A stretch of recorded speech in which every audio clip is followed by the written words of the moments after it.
এখানে অগ্নিকাণ্ডের ঘটনা ঘটে এবং বেশ ক্ষয়ক্ষতি হয় এবং সেটি পরিদর্শন করতে এসেছেন প্রাথমিক ও গণশিক্ষা প্রতিমন্ত্রী ববি হাজার। আগুনটা লেগেছিল 25 তারিখ, মানে কারণটা কি ছিল?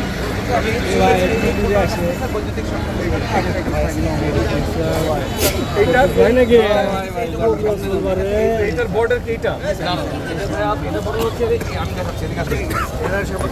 এখানে যে পিলারটা আছে পিলারটা নিয়ে একটু আর কি সমস্যা আছে।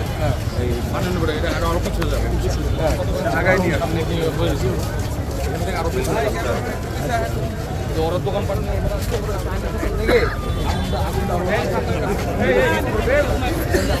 এই মুহূর্তে তিনি ঘটনাস্থল পরিদর্শন করছেন এবং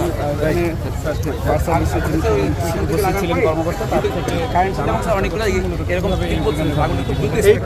চলে গেছে না।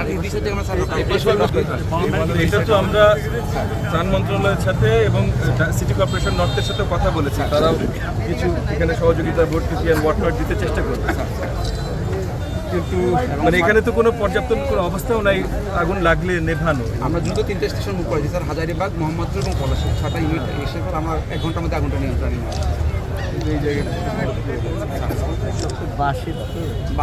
আমাদের সিটি কর্পোরেশনে তবে স্থাপনাগুলো চেঞ্জ করা দরকার আছে। পর্যাপ্ত পরিমাণে জায়গা ইচ্ছা করলে কিন্তু যে কোনো একটা জায়গা নিয়ে ফায়ার স্টেশন এটা বানাতে পারেন, বুঝতে পারেন। এটা আমাদের জন্য আপনাদের এই সংসদীয় আসনে ফায়ার স্টেশন জরুরি। আমাদের মহৎপুর ছাড়া আরো আছে, এটা নিয়ে কথা হচ্ছে, আমরা স্যার রিয়াজের সাথে কথা হচ্ছে সেটা নিয়ে ওভারটাইম আমরা জায়গাটাকে, কিন্তু মানে হ্যাঁ চলেন ভাই দেখতে দিতেন ভাই।